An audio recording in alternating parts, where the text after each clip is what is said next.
Hi folks, it's Carrie Binnie, your Unite Regional Officer here.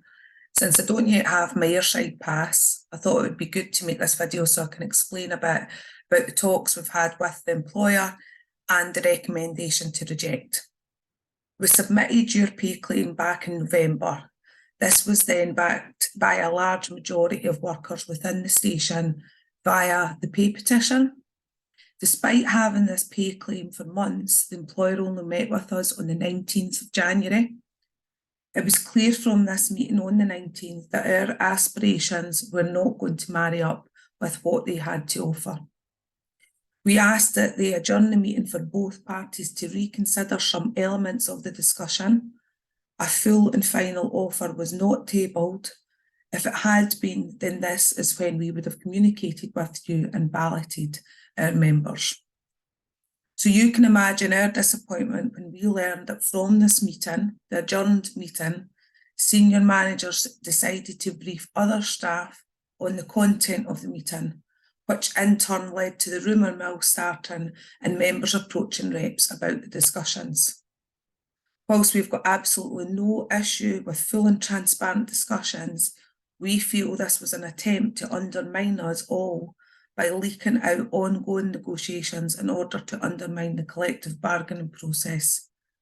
Your Unite branch will always communicate with you in a clear and concise manner.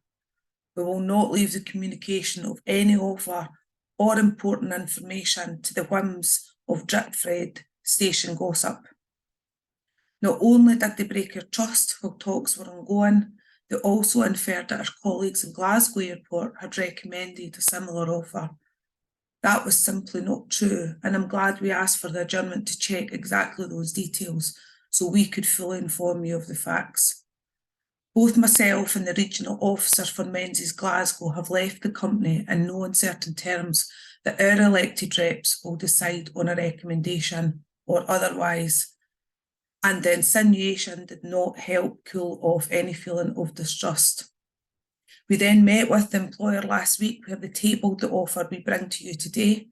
We asked if the current offer was their full and final offer to understand if this then meant we could communicate this in ballot to you. It was asked repeatedly so both parties were clear it was ready to ballot. We informed the employer at that stage if that was then there was no way that we could put that out for members to recommend to accept.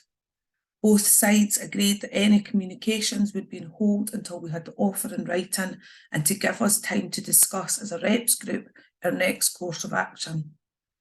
The employer failed to present the offer by the agreed day of Monday. We received this on Tuesday, and as discussed, we advised them that we would be recommending our members reject this offer. We told the employer we would hold our comms off until Wednesday at midday. The employer then contacted myself to express their shock at our recommendation and pleaded for another 24 hours to allow them to get another comms ready. I'm not clear as to why they did not have comms ready, but I was clear it was unacceptable to delay Unite comms any longer. This was not acceptable as our reps and members had already showed tremendous discipline in the face of a delayed pay claim, coupled with a delay in receiving the offer. You will notice our comms have been issued and our electronic ballot is now open. We're asking you to reject this offer because it does not answer several issues raised by you in the pay survey and by us on your behalf in our pay claim.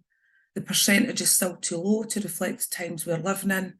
There is no concrete proposal on how we get back to the 37.5 hours contract, which is still effectively a pay cut for many people. There's no mention of an increase to shift pay, and the proposed sick pay scheme is not what we would expect from a progressive, modern employer. We need to send a clear message to the employer that Menzies Edinburgh will no longer be the poorer relation. Across the UK, workers are shown that they can win, and there's no reason we cannot do that here. They will threaten that any rejection will threaten jobs and that we're a loss-making station. Unite deals with Menzies all over the country and hears similar noises across the stations. If they were all loss-making, they wouldn't have made a combined profit of 75 million last year. Once you've voted, please encourage all your workmates to do too. If you haven't received your ballot, then please get in touch. To staff who aren't already Unite members, please consider joining so you can have your say. Our strength is in our collective numbers. Don't wait for someone else to fight for fair pay. Be part of it. Thanks for your support so far, and hopefully it won't be too long before I can meet you all.